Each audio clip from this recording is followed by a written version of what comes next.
Hello everyone and welcome back to the Great Book of Grudges. My name is Nathan and today we're going to talk about Pharaoh, because Creative Assembly released a video about 2 days ago and yeah, I had a gander. It took a while to actually check it out because, to be honest, I was just kind of burnt out, but it actually is making Pharaoh look like a proper historical game, no longer a saga of sorts. So yeah, let's actually watch the video, stop in areas, because there's a lot of things to actually talk about, and there's stuff that I'd love to see in future Total War games, even with the Warhammer setting too.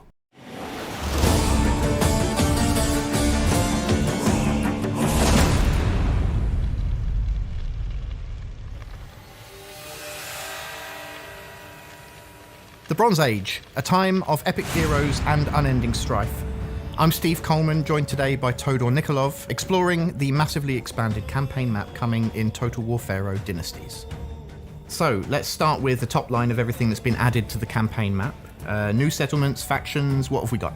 Yes, what we did was get the campaign map of Pharaoh and expand it significantly to the west and to the east. Alright, so we're going to stop already here. There's a big thing to talk about, which is already mentioned. They've expanded it to the west and the east. I've spoken about this in a few videos already, but yeah, it's important because you guys might not be aware of this. A lot of Total War games are based on 0-0, which is pretty much on the left-hand corner.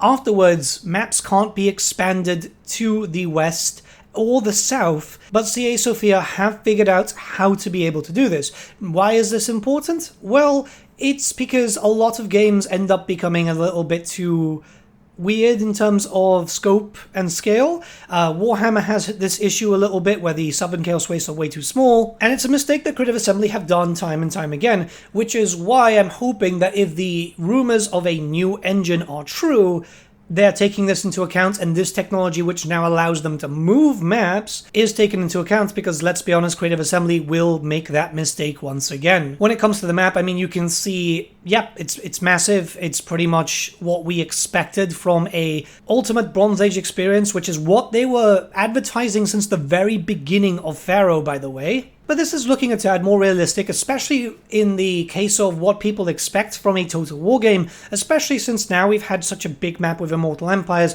Many people are expecting large maps so they can conquer, and well, to be honest, like the original part of Pharaoh was mostly just Egypt and a little bit of the Middle East, and that's it.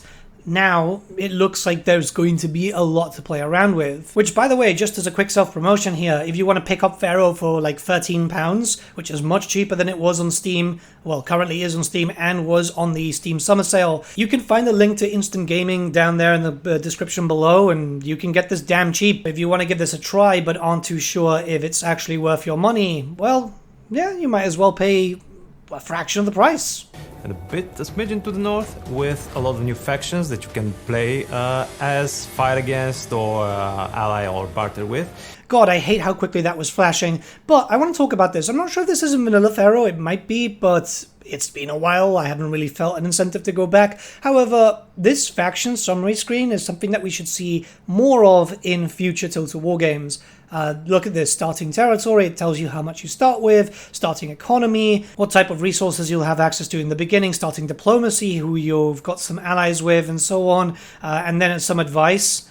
Yeah, I like this. This is so much better than the one that we have with Warhammer 3, to be honest. So I'm thinking about something like this for the future. If we're getting Total War 40k or Total War Medieval 3, Hello Kitty at this point, you never know with Creative Assembly's weird choice of games.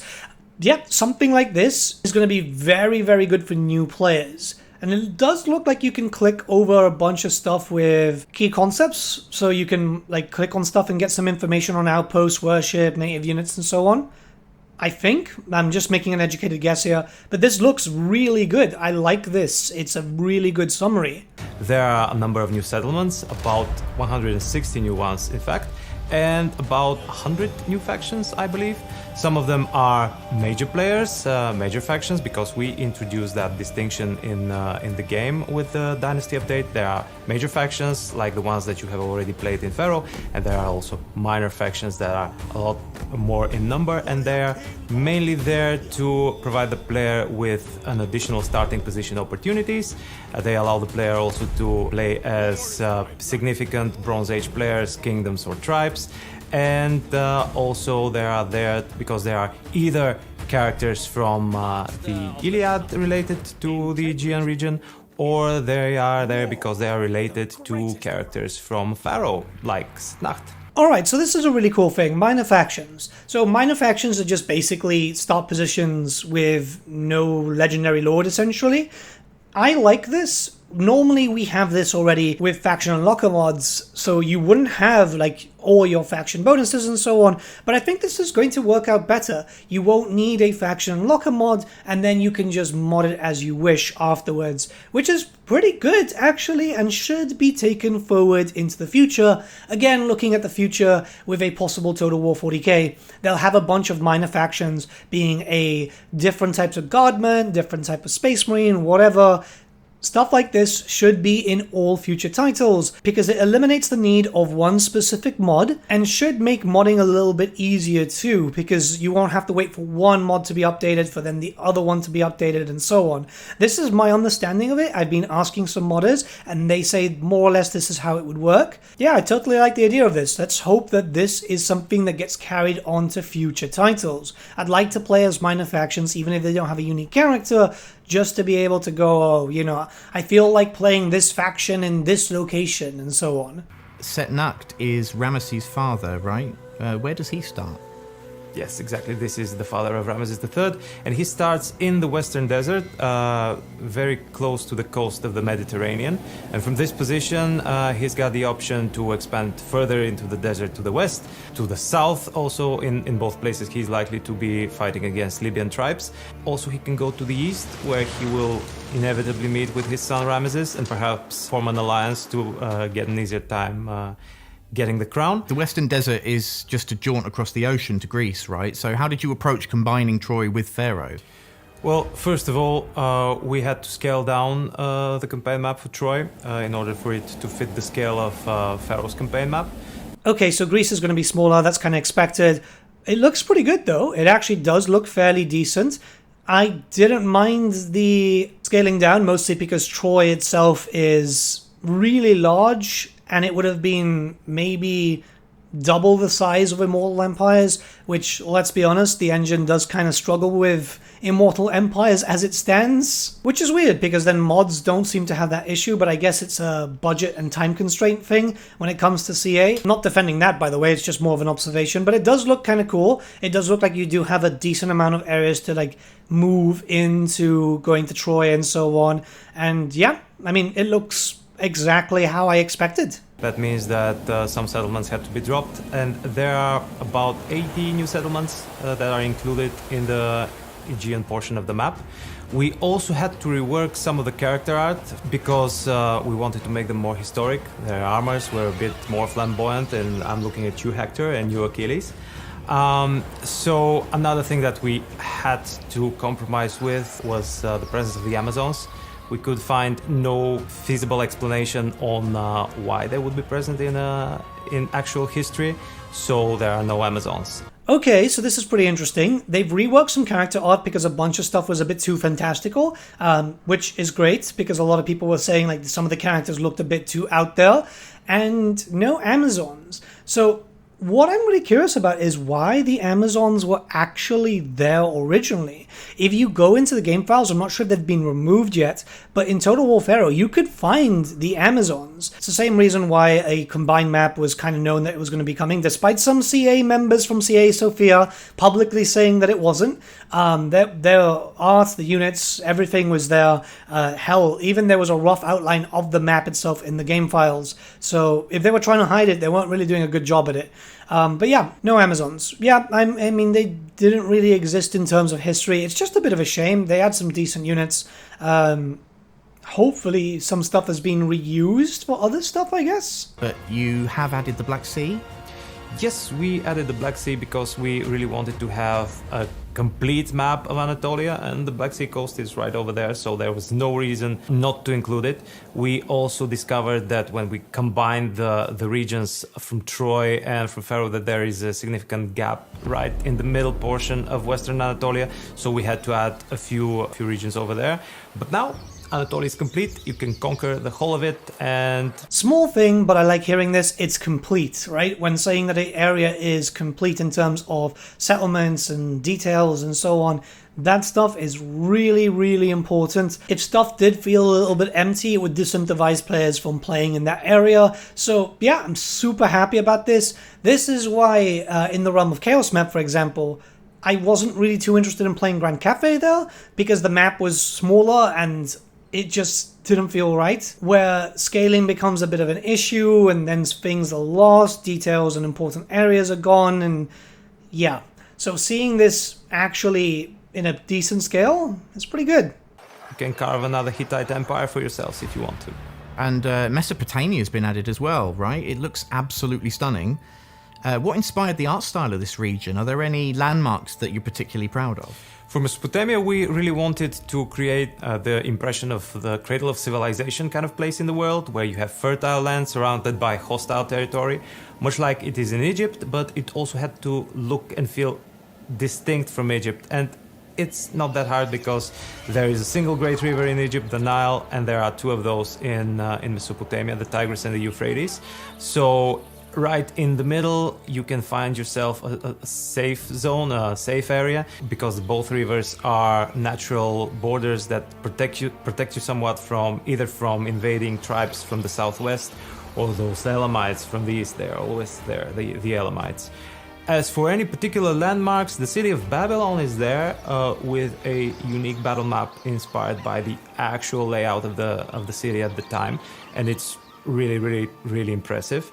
And in addition to that, Ziggurat of Ur, which we have added as a monument on the campaign map that you can interact with as an outpost.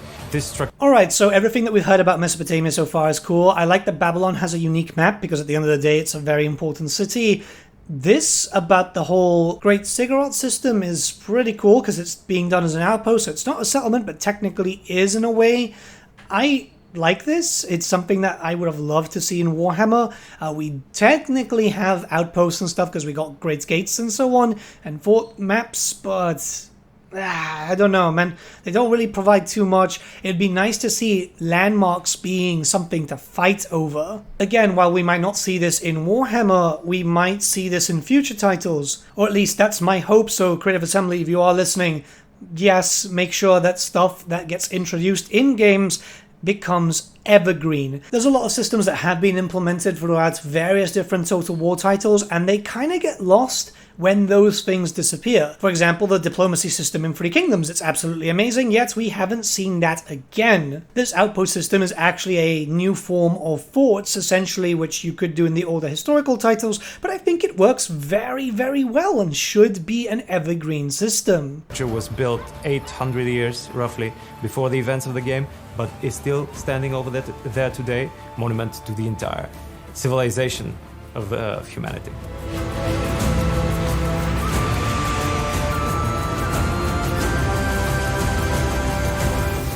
So there we are, 2 new land masses, 168 new settlements, 95 new factions, and the inclusion of playable minor factions. We'd love to know who you'll be starting out with, but our next dev diary might just sway your answer. We'll be heading to Mesopotamia.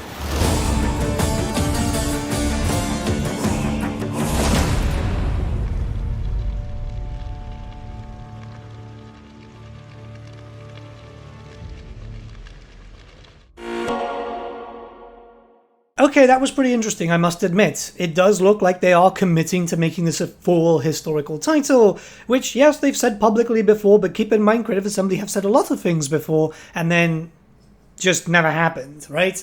I still don't know why this never was the, original thing.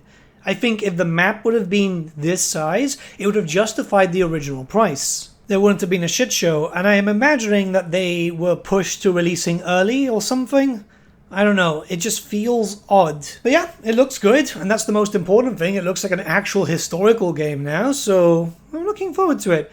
I did apply full disclosure to the early access thing. You might have seen that Creative Assembly posted a tweet saying, oh yeah, if you want access and so on, you should apply. That also extends to us Total War creators who are with their program, because the program is specifically for Warhammer, it seems. But I do want to give it a shot if I do get access to it. If not, we'll have to wait until 25th. If I can, I'll do a review, but I'm not going to force a review. If this ends up being like what normally Creative Assembly do with these requested thing, where you barely get any time, I'm not going to force out a review. I rather just do a first impressions, because you guys are aware, if I do a review, it has to be after like 100 hours minimum, or else I'm not going to see if it's worth it or not. But yeah, let me know what you guys think in the comments below. Let's start a bit of a discussion, a little bit different, but I do want to cover some more Total War stuff that isn't always Warhammer. Here's hoping we get some news on the game. Med3 would be nice, but I don't think that we'll see something until 2026, maybe even later. We'll talk about that another day. Have a great Sunday, guys. I'll see you all again very, very soon. I'm going to go out shopping, get some stuff ready, because the football's on soon, and I want to see what the hell's going to happen with England and Spain.